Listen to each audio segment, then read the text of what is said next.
What's going on, guys? This is Rob, and we are back with Batman the Imposter, which is just a ridiculously good story. God, I absolutely love this. So what we end up doing here is really picking up in the aftermath of the meeting that Bruce Wayne initially had with Leslie Tompkins, where she was diagnosing him and that kind of a thing. And it was kind of like, if you don't come to these regular meetings at dawn, then basically I will report you to the cops. And we actually switch over to a person by the name of Detective Blair Wong. Now, here's the thing. Over here at a place called the Wesker Building, there's essentially an incident that had basically taken place here, involving the Batman being involved and so on and so forth. And this is kind of an interesting thing. So a lot of you guys who are familiar with the name Wesker from Batman comics, you guys know him as the ventriloquist. Now, there's nothing to indicate that's actually him. It is entirely possible. That's the benefit of when you're talking about having these alternate reality stories, is that people just kind of turn out differently than they normally do. And so it's entirely possible here that Wesker is not necessarily the guy that we're familiar with, but just some different variation. The thing about this, though, and what's really, really interesting, is there's a lot of veiled threats here and a lot of just sort of lording things over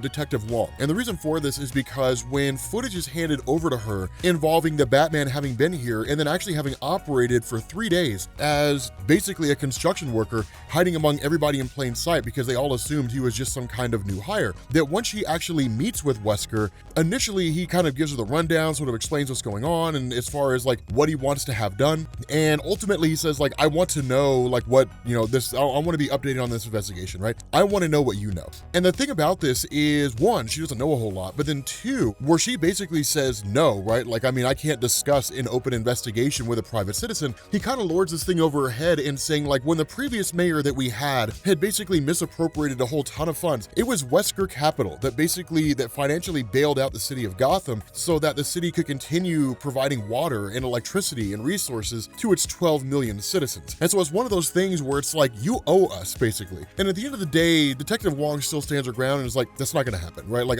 we appreciate everything you've done and how you've been a benefactor for the Gotham City Police Department, yada, yada, yada. But at the end of the day, that's not happening. I'm not gonna violate the law in order to appease you because you feel like the city of Gotham owes you a thing. And so that's ultimately when Wesker kind of drops this big bomb on her, which is really more of like a veiled threat, when he essentially says, look, here's the thing, right? The biggest issue that you need to contend with as far as the Batman goes is he makes you and your fellow police officers look like idiots, right? He's cleaning up the streets in a way that you simply just can't do. Here's the problem. He's bad for business. He's bad for the 1%. Buildings are getting destroyed, different things like that. Where he blew up a Wayne Industries building, right? He's cost people money. And so while the citizens in the street may very well cheer his name, and while he does make your life easier, the question you really need to be asking yourself is, what happens when the wealthy and the powerful get tired of what's going on and take things into their own hands? And that's what's really intriguing here. Now, it's kind of an aside because this is something that we'll sort of circle back around to later. There is a point when she leaves Wesker's office and is going down the elevator that she basically meets Wesker's son, who looks like he's struggling with some kind of mental illness, kind of babbling to himself a little bit, and then ultimately just leaves, literally having a whole conversation with himself, and then just leaves, right? So that's not the most important thing here at the moment, but what she says is that Wesker does have a good point. The ability for Gotham City to continue on financially quite literally hinges on the 1%, on the most powerful people. And in a lot of ways, that's true, right? For like most cities out there, they're able to function partly through the tax dollars that they charge the average person, but there's only so much money people can pay in taxes. A lot of that money is funneled through with regards to the wealthiest people. So what happens when the wealthiest people in your city pull out? Not only do the tax benefits from that go away, but also the jobs go away, right? With the employers leave. And so in a lot of ways, it's very, very easy for the wealthiest individuals in society to essentially hold a city hostage. Now, it's not necessarily wrong, right? As a source of employment, you do have at any point in time to pull your employment out to a different location, right? At the end of the day, the difference between employers and you as a general person hiring a contractor is that you want the greatest reward for the least amount of money possible, right? You want to save money everywhere you can. So we're all kind of in that same boat, right? Maximizing the amount of money we have, minimizing the amount of money we spend, right? So that's one of the reasons why in that way, it makes sense. But what's really going on here as far as Wesker's concerned is he's really kind of, again, sort of threatening the city of Gotham, right? Like,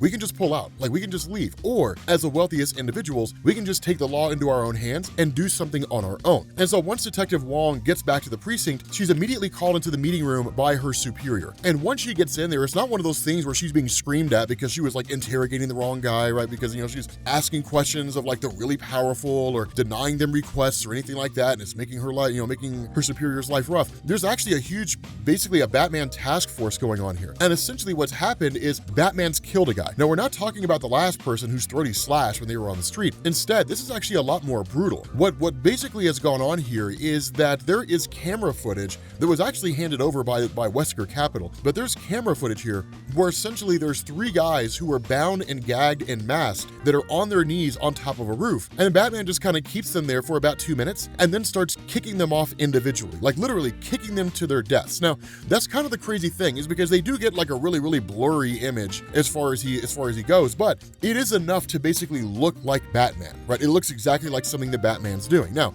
on the surface, and coming from like a main DC Universe comic, it's like, I mean, okay, look, like, you know, this like, we know it's obviously not Batman. It's only a matter of time before people figure it out. But there's this really, really cool scenario that comes into play here when you basically move away from Detective Wong, right? The kind of conversation that they're having, this idea that they're kind of like, okay, so like at this point, it was one thing when we could turn a blind eye to this idea of Batman beating up criminals in the middle of the night, because I mean, sure, like he's pummeling them. And honestly, if he didn't do it, we as the cops probably would, right? So if anything, he saved us some broken knuckles, or we could just kind of beat him up a little bit more and get a little more information out of him. The other thing that kind of goes on here is Wong sort of reminisces about the early days, right? That Batman's only been around for about 3 years, and that when he first popped up on the scene, there were a lot of people who were calling in about the idea of, you know, some vampire bat flying around the city, different things like that, about how criminals were just being dropped off on the doorstep of Gotham City's police department, and they were swearing up and down, you know, by rumors and things like that, that this Batman guy was basically invincible, that they would shoot him and then he would get back up, right? Or he would jump into the sky, disappear, and then reappear behind him, or something along those lines. And then there were small little things that seemingly didn't seem to make a whole lot of sense, right? Like, you know, a network of zip lines that were set up around the city that nobody ever really seemed to notice, most likely because they blended into power lines, or because for whatever reason, people just didn't really look up. You'd be amazed what percentage of humans actually don't look up on a regular basis. It's actually a pretty astounding number. But then it was also things like motorcycles in the sewer systems and so on and so forth. So whatever was going on here, and really Wong put it together pretty fast, whoever this Batman guy is, he was basically able to rig up the city, whether it was through motorcycles or zip lines or whatever, to get around pretty quickly, which of course she figures out really just requires a lot of money. But at that point, we switch over to Leslie Tompkins, right? And this is the whole thing about, you know, the idea of the imposter and so on and so forth. We switch over to Leslie Tompkins, who initially gets ready to call the cops, because by the time Dawn arrives, Batman simply just hasn't shown up yet. Of course, he basically makes it in there at the very last minute. And she holds up a newspaper that basically says like Batman kills, right? The newspaper reporting on the video footage of these guys being kicked off the roof of a building. And when she asks him, like, is it true? Of course, his response is, I thought you knew my profile. Now, here's the kicker, right? She asked him to take off his mask. Tell me that doesn't look like Robert Pattinson.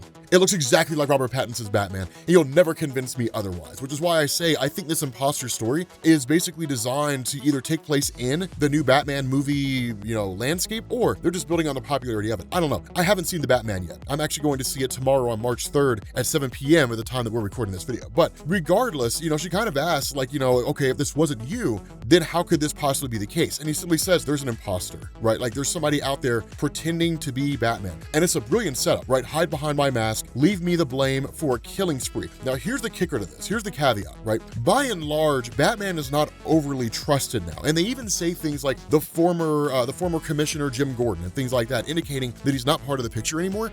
But the thing about this is that as far as the world is concerned, they don't know that Batman is Bruce Wayne. And so because of this, a person masquerading as Batman and just openly and brazenly killing people requires one of two things, right? It kind of forces the hand of Batman. Either he can turn himself in and then basically say, like, that wasn't me. He can capture that person on his own. But regardless, public perception has now shifted to the idea that Batman is basically a killer, right? Brazenly and openly killing people, and not only doing it in that capacity, but doing it ruthlessly, right? Like, just mercilessly, that kind of a thing. Now, of course, under normal circumstances, you might say that the court of public opinion doesn't matter, but it actually does, right? Like prison sentences, things like that, like a lot of the punishments that people receive, or even just the launching of investigations are oftentimes done based on public opinion, which really begs the question, why are people who can't even manage their own lives having any involvement in the lives of other people, right? You know, fix yourself first, worry about others later. But the thing about this is where Leslie asks, like, you know, do you have any leads? And he's kind of like, I mean, I've asked around a little bit. And of course, as you guys know, when Batman asks around, it usually involves people just having the absolute tar beat out of them.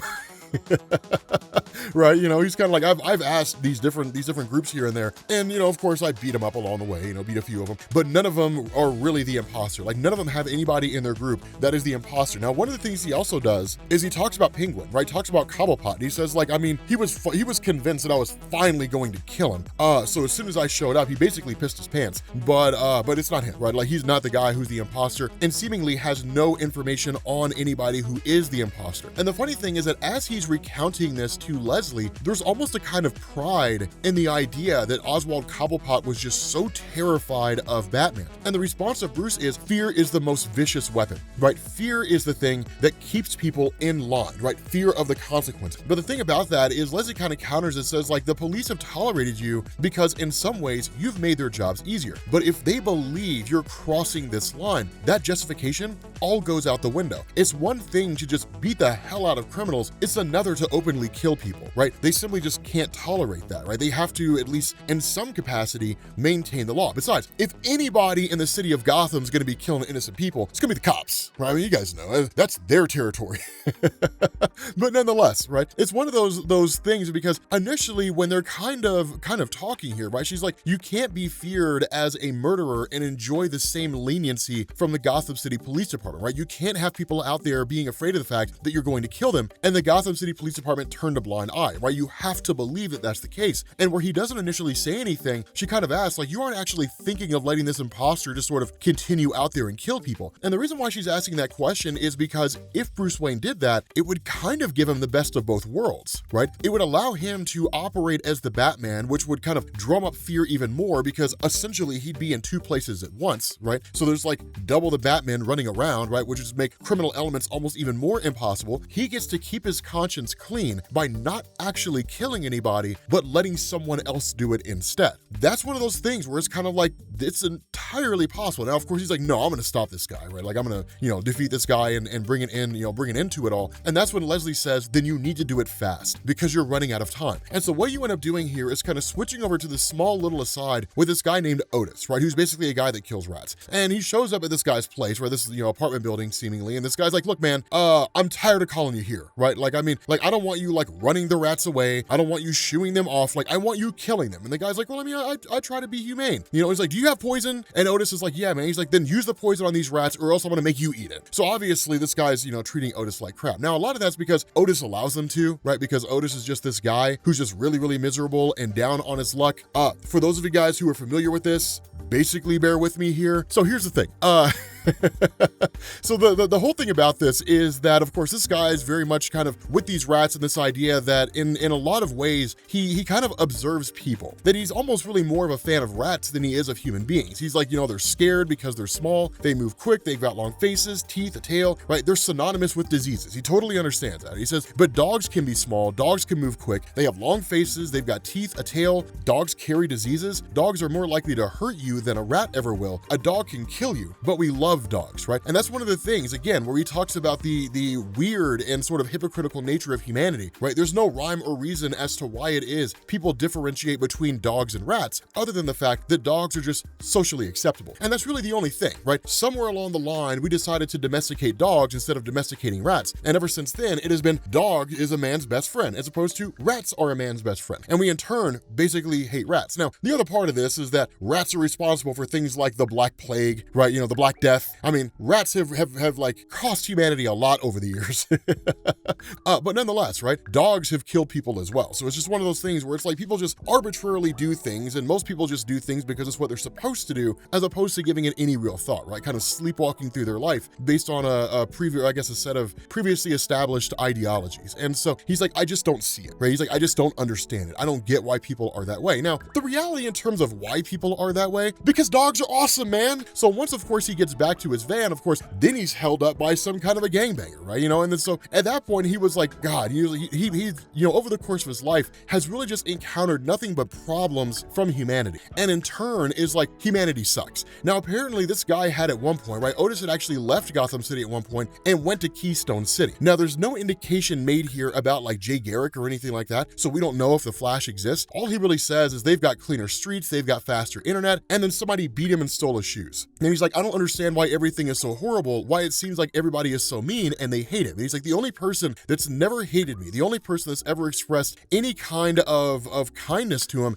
is actually Batman. And it was only because of the fact that this guy Otis had been sent into a building in order to basically clear out pests and different things like that. He was told not to go to the 13th floor, but he did. He ended up seeing what was going on the 13th floor, and then ultimately they were going to throw him off a roof, and then Batman ultimately saved him, right? So Batman literally saved his life. The other thing about this is that Otis is one of these guys, right? The thing about people that nobody ever pays attention to, people that everybody always ignores, is they see things. They see a lot of things they're not supposed to see. And that's exactly what Otis says. It's like, I know exactly how you operate, man. I know about your motorcycles, right, that you keep in the sewers. I know you use the sewers to move around the city of Gotham. So basically it looks like you disappear and reappear, right? So it's one of those things where like you just, you vanish and you're like on the other side of town and nobody knows how you got there because nobody saw you moving above them, but they never thought to think that you were moving underground. He's like, I know all that kind of stuff. He's like, but here's the thing though, I can help you. The sewer systems in the city of Gotham, I can show you the secret ones. I can show you the ones that nobody knows about. Now, the funny thing about this is that if we're talking about a main DC Universe Batman comic, Batman would already know all that. And that's what makes this imposter so cool. And that's what really seems to indicate this imposter story arc takes place,